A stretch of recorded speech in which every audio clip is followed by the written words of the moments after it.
You're watching the Bearcat Network. Today's Wednesday, October 15th, and this is Cat Chat.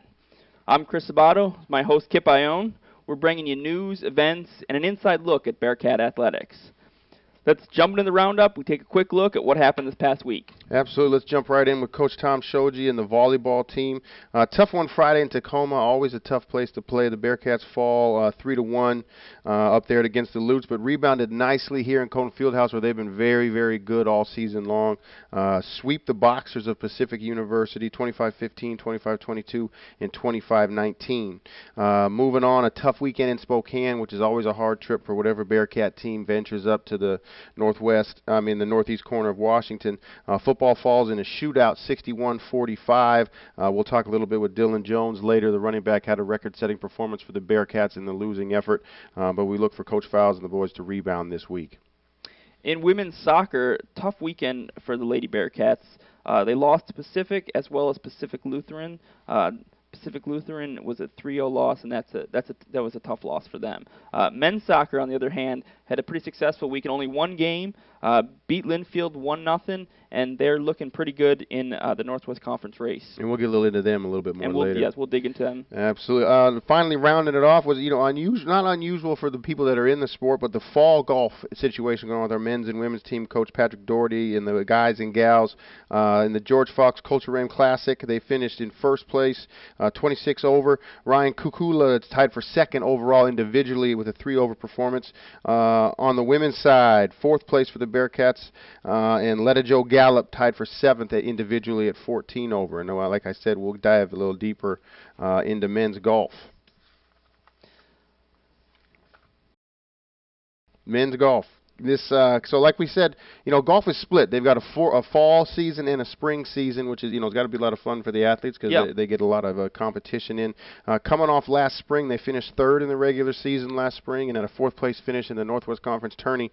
So I know this start with the Culture Ram Classic this fall was a great jump for them. They had 5 players on the men's side finish inside the top 10. Like you said before, they won the event at 26 over. George Fox finished 3 strokes behind them at 29 over, and PLU finished 6 shots behind the Bearcats at plus 32. As we mentioned before, a senior from Ocean Park, Washington, Ryan Kukula, was the second place finisher individually for the Cats overall. He was followed up, which I thought was probably a key to their winning the event. Clark Wilson, a sophomore, also from Ocean Park, Washington, was fourth place at 4 over, just a stroke behind his teammate. And Steven Rodriguez, a junior from Red Bluff, California, 8th place at 8 over par. The guys in the golf side have it finish up with the NWC Fall Classic, October 25th and 26th back in Newburgh. And Coach Doherty's got them rolling, swinging the clubs well, putting well, it seems like, and having a great start to their fall campaign. Yeah, absolutely. And golf is an interesting sport in that it's individual, but it's kind of team. It's similar to track and swimming, but it's similar to some of the more classic sports like baseball and basketball, where they have to be successful throughout the year to win a conference championship. In track and in cross country, you could lose everything. But if you show up on that day and beat everyone, then you can be the conference champion. But in golf, you got to show up on that day every day. And they take the conference championships based on how you do with the several conference events throughout the year. And so consistency plays a huge key, which is golf. Which is golf, yes, yeah. Which is probably why I'm not very good at it. And we've had Ryan Kukula is obviously been the strength of our team for several years, and he's kind of been a little up and down. He either looks like he's a world beater or he's just a little off. And if he can stay on top, I think they're going to have a pretty successful season. And they've got some kids who've stepped up in this year and towards the end of last year, and they have a little deeper team, and I think they've got a good shot at being on top of the conference. Absolutely. And we'll see how that. Look forward to watching. Out. Coach Doherty is an exciting young coach, works his tail off. Also a basketball coach at the high school level. Yes. So hey, multifaceted. Yes. Yeah. So let's dig into men's soccer. Men's soccer is arguably having the most successful season they've had in a very long time. They are currently outscoring their opponents 29-14. It's awesome. Yazin Hishma is out of this world. He looks like a world beater. He's 11 goals. He ties for the top spot in the conference. He's had 2 hat tricks. He's multi-time conference athlete of the week. So he's who the Bearcats are leaning on for a lot of their success. But it's not just him. Alan Hernandez and Jesse Thompson both have 3 goals, and there's a total of 12 players who've scored. That's a ton. Yeah.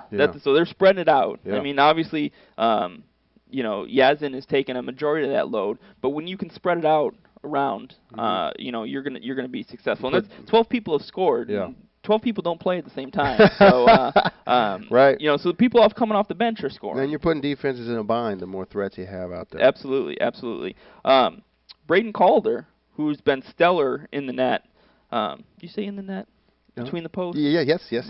I think that's accurate. If not, Coach Phobie will tell you. Yeah, we'll hear. He's 3rd in the conference in save percentage, .825. If this were baseball, he'd be unbelievable. Yeah, but yeah, .825, 47 saves. He's 3rd in the conference right now.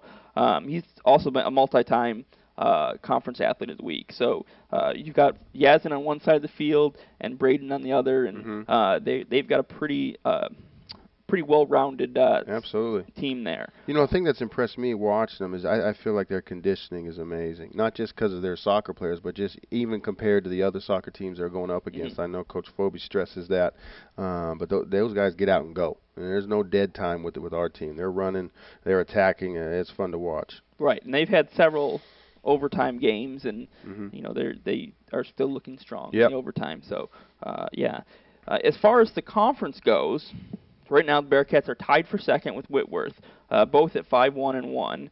Puget Sound is at the top at 6-1. So you get rid of those, turn that tie into a win or a loss, and it's everyone's at 1. What do they have left with those 2 teams? So Puget Sound, they beat them at home here on Sparks Field 2-1 on September 27th. They will go to Tacoma on October 26th, and that will be a big game because that will if they're tied and you've beaten them twice, then you got the tiebreak. Yeah. Whitworth, Bearcats lost to them on September 21st in Spokane. The Pirates come here to Salem on November 1st. And that will also be a big one because they've lost to them. They want to even that up and get that split. So it's a tight race for first. The men's soccer team has a great shot at being conference champions. And I don't even know when the last time a men's soccer team won a conference championship. I've been here since '97, if at all. Do not remember that situation happening. So that's leaving a legacy, setting the standard for the where they want to go. Great job to Coach Phobie and the guys. Yeah, and then to be honest with you, I don't even know when the last time we had a men's soccer team that was 2nd. Yeah, absolutely. So arguably one of the best teams ever at Willamette. So if they stay on this path, and it looks like they will, they'll have a successful team. Absolutely. We're here with Dylan Jones of the football team and track team, but today we're talking to him mainly about football and his exploits this past weekend. Had a pretty successful weekend. Dylan came, in the 61-45, unfortunately a loss for the team, but for yourself, you go 30 carries, 350 yards, 3 TDs, a school record in yards. You get named to the D3Football.com Team of the Week. Are you sore today, man? How do you feel? Surprisingly, I'm not that sore. I don't know what happened. Well, apparently they didn't touch you. I guess that's what it was. Yeah. I just kind of got to run, and so thankfully I'm not that sore. Absolutely. Talk a little bit about the key to the performance. Obviously as a competitor, I'm sure you're disappointed in the loss, but for yourself in the ground game, for the offense, what was the key to that much success on the road? Yeah, it was definitely a rough loss, but it's definitely begins with the line. They block. I mean, what would a running back be without his line? But something else that some people might know is our perimeter blocking. Our receivers were just outstanding out there. It was really easy for me to, once I got to the edge, just kind of run in a straight line. And, and you can do that. Yeah, I can do that for sure. So it wasn't that hard from there. So you had a big success this weekend. the team lost. Yeah. How mixed emotions. How does? It's definitely one of those things that are just bittersweet. I mean, individual performances are great, but when the team can't get the win, for me, it really sours that. I'd much rather have that win, because that's something that it's a whole team experience. An individual experience is great, but when you're playing in a team sport like football, it's all about the team for me. So absolutely, it was definitely a rough loss. So where's the team at mindset-wise, and what do you do as a leader and a focal point to kind of get the guys back rolling, getting ready for Lewis and Clark coming up? It was just one of those losses where you kind of look back and how did it happen? We shouldn't have lost. We were right there, but I mean, couldn't get the win. So I think coming for this Lewis and Clark game, it's just about refocusing. We might have lost focus a little bit, but I think it was more just one of those losses that, you don't know where it comes from. So for Lewis and Clark, I just want to get revamped and, hopefully get that bad taste out of your mouth. Yeah, definitely. It's been nice to be at practice, focus on Lewis and Clark, not focus on the loss. That loss is behind us. It's out of our minds now. Now we just got to move forward from here. Absolutely. So let's talk a little about some numbers. 2,000 yards in your career. That's pretty impressive. Yeah, thank you. Is that? I know that's not something you're thinking about every week, but do you have goals as far as those? I want to get to this. Yeah. Well, I mean, honestly, the career, I didn't think I would be able to reach that. I wanted the school record for the single game, and I want the single season record. Those are something that I keep in the back of my mind every time I touch the ball. I want to make a big show, So those are something that I keep in the back of my mind, not something I focus on before every game, not something I think about, but it's always there. You always want to put on the best performance, especially for the crowd, your family. Absolutely. And just numbers-wise, you've got 110 carries this season, 776 yards, 9 rushing TDs, and that school record for a season is 1,240 yards set by Drew Eklund in 2002. So absolutely within shouting distance. You're going to owe your lineman a watch or a TV, something like that. Some nice presents. Definitely. Absolutely. You're a two-sport athlete here. You've been successful on the track. You've been successful in football. What's the difference in preparation for those sports? How difficult is it for you? Do you got to bulk up in the fall, slim back down in the spring? How does it work for you? Yeah, that's exactly what it is. Summer I hit the weights really hard, try to get big and strong for football. And then, for that winter break we have, I try to slim down a little bit, try to cut some of that fat away. Is that a diet change? Yeah, a little bit of a diet change. A little more vegetables. Yeah, it's track season. Gotcha. But it was something I did in high school too for all 4 years. So it's something I'm used to doing. It's just kind of honestly, football and track, they just go hand in hand for me. So it's not something that I have to change mental focus. It's just going from one team sport to another. But track is a little more individualized, but it's still that team sport. What parts of your football game help you on the track and vice versa? How do they complement each other? So I definitely think, the weight room. I love working out. So in the summer, I get real strong, and I think that really carries over into track season and helps me get out for the 100, that a lot of power. So, and then for track, we work on speed, and so when I hit that edge, it's kind of like, I think You're gone. Yeah. Apparently, it's working. So, are you an NFL fan? You watch football? Yeah, I do. So who do you think you are? What running back now or in history I want to be. For me, it was. I grew up in Buffalo. For me, I wanted to be Thurman Thomas, and I always that's who I thought I was. I couldn't catch, but I still thought I was Thurman Thomas. Yeah, but who's that running back where you grew up and you're like, I want to be him? And honestly, I watched a lot of Ricky Williams at Texas, and that guy was just he was that workhorse that I always wanted to be. You give the ball to him, you're getting positive yards. That's kind of when he was at Texas, that was just something that I kind of. I really wanted to be like. I really wanted to be the guy where you can just give him the ball and you'll know he'll do good for you. So, and he was a pretty unique blend of power and speed, like yourself at this level. And a multi-sport athlete. Played baseball for the Batavia Muck Dogs. That is my great knowledge hometown. on Cat Chat. I like it. That is Batavia Muck Dogs. None of you have ever heard of them, except they were mentioned in the I think it was Summer Catch. You seen that movie? Yeah. This baseball movie. At the end, he goes to Batavia. I That is excellent knowledge. 2 claims to fame. I like it. This year, in the past, there's been more of a platoon situation in the backfield with yourself, say a Terrell Malley or some other running backs that have been there. Has your workload dramatically increased? Has it been incremental? How are you fitting in? What's the offense under the offensive coordinator, Coach Bills? How's it been for you? Yeah, definitely. My work personally has definitely increased. Before we had Terrell Malley, Taylor Wyman, but with those guys gone, it's kind of fallen on my shoulders to carry that load in the backfield. We definitely have some younger guys who can pick it up, but in terms of the games, I'm taking most of the load, and I love it. Body's holding up. Yeah, my body's in the I see you in the training room. Yeah, Good thing we got that polar plunge lounge now downstairs. Yeah, I got to take care of yourself. So let's switch focus just a little bit here and talk a little academics. What's your major? Environmental science. And what are you going to do with environmental science? Yeah, well, what's your in 3-4 years, what do you plan on? Well, definitely right after college, I'm thinking about doing the forest firefighting. Okay. I would like to go out and do that. That's another thing that's kind of like, a team base. It's a lot of team. It's a lot of hard work, and it's just something that, I've played sports all my life. I've been working hard all my life, and I want to keep doing that, and I want to stay in that team environment. A little bit more important to hold the line. In that yeah. So that's something to me that's really interesting, and I'd really like to get into.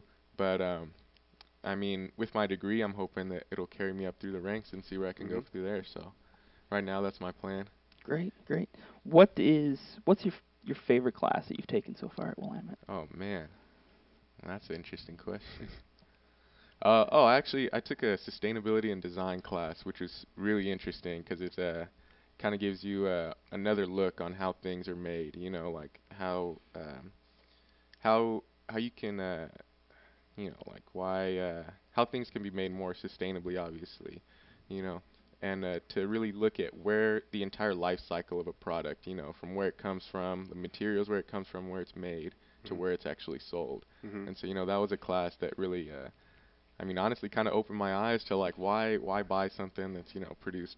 Yeah. Materials are taken from here, sent to here, built here, and then come back to shores. Yeah. So, that's just one of the classes that really stood out to me. Excellent. Interesting. And you now in our second show, we met with Sarah Fincher last week. You see the diversity of the Willamette student. Absolutely. Sarah's favorite class was computer graphics, which is completely different.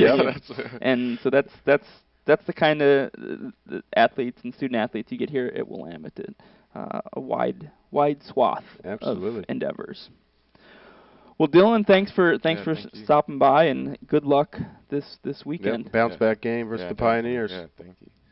All right.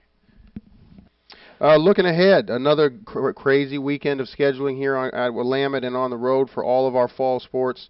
Looking ahead, women's soccer this week. Coach Hillary Arthur and the women are home tonight, Wednesday, versus Lewis and Clark at 7 p.m. The rain is out today, so you might want to bring your umbrellas to come cheer on the Bearcats. They're at Linfield Saturday at noon and at George Fox Sunday at noon. So busy week for them. Yeah, hopefully they get things rolling, get on a little win streak here towards the end of the year. Coach Shoji and the volleyball team are at Linfield tonight, and then host Lewis and Clark in another match. Like I said, the women for the volleyball team have been very, very good at home. They've played excellent, and I think our home crowd support has been awesome for them this year. Hopefully we can keep that rolling. Everybody get out and support them. Men's soccer, like we just talked about, on the way hopefully to a conference championship at George Fox Friday at 6 p.m., and then at Pacific, the Boxers in Forest Grove Sunday at 2:30 p.m. Coach Fowles, Dylan Jones, who you just saw with us here in the Athlete Spotlight. Football team try to get back on track Saturday after a tough one this past weekend. They can get going on the winning track again against the Pioneers of Lewis and Clark at 1:30 p.m. And then cross country, that was a big one. You want to take that one? That's another they're road warriors this year. They are. They've been to Alaska. They've big home meet. Now they're heading to Oshkosh, Wisconsin. Yeah, and it's a big meet. It's formerly the Brooks Invitational. They apparently have a new sponsor this year. Yeah. It's the AAE Invitational. Oshkosh is an actual place. Oshkosh is an actual place, and it's right on the river. I can't remember the name of the river now, but it's the river that in Happy Days they used to go. They used to go vacation. Yes, I know what you're talking about. That's it's. So they're in Oshkosh. It's men and women. Men and women. The men are looking to maybe move up a little bit. I think they're 4th in the regional rankings right now, so they want to try and get up a little bit higher in the regional rankings. Yeah. The women, they want to just show that number one, they deserve their current national ranking, and number two, they'd like to move up a little bit. And there'll be some good teams and a lot of Division III teams. Awesome. So there'll be after this weekend, there'll be a pretty good measure of where both teams kind of stack up. Is there a weather forecast for out there? Is it cold this time of year in the Minnesota, Wisconsin area? It can be. Yeah. It can be. It's usually fairly nice, although a couple years ago they were there. It was actually the most amazing thing I've ever seen. It was thundering and lightning, and we had flown in. There was a couple other teams who would bust in from 9-10 hours away, and they decided we need to get this race in. Yeah. So they actually started. I can't remember who was first, men or women, but they started, I think, the men's race, and then 1 minute later started the women right behind them. So there was an entire army on the course. There was 1,000. Both races were about 500, so there's 1,000 runners at the same time on the course. Oh my goodness! And the course intersected, and it was the most amazing. After that, I was like, this is how every cross country meet should be, because it was amazing. And they had the men and the women were finishing together at the same time. My goodness. So there could be some rough weather, but I think if there is, they're still going to run. They'll get it done. The precedent has been set. One last plug on looking ahead, men's basketball, women's basketball, swimming's already been rolling with the winter sports. They started practice a couple weeks ago, I believe. We started last night at midnight, got a great start. Coach Peg Swadner and the women's team starts this afternoon. So we got fall and winter sports on campus. It's a great time to be a Bearcat and get on campus and see everybody. Yeah, this is that time that in the sports information world they like to call the crossover season, where there's lots of teams competing, and you guys in the training room is a traffic jam. Yes, it's busy time in Bearcat Athletics this time of year. Well, great. Thanks for joining us. Let's wrap this up a little bit. Remember to follow us on all our social media: Facebook.com/WooBearcats, Instagram.com/WooBearcats. Twitter.com/WooBearcats. I think you're seeing a trend here. Yes, find the Woo Bearcats. Yeah, we need more followers on Twitter and Instagram. We'd like to give a little more on our Instagram posts. It's basically photography, which you happen to be pretty good at. I can hold my own. I can hold my own. But yeah, so if you want to see cool pictures of Bearcat Athletics, follow us on Instagram, Twitter, and Facebook. Stay up to date on what's happening. And you can always shoot us a message on Twitter and Facebook, and we'll try to reply if you have questions or things like that. If you want to watch one of our games, the Bearcat Network, bit.ly/Bearcat Network. Most of our games are streamed live. If it's a road game and it's a conference school, there's a good chance that will be streamed live too, and you can watch all that on the Bearcat Network. Absolutely. Thanks for joining us. We'll see you again next week. Absolutely. Go Bearcats.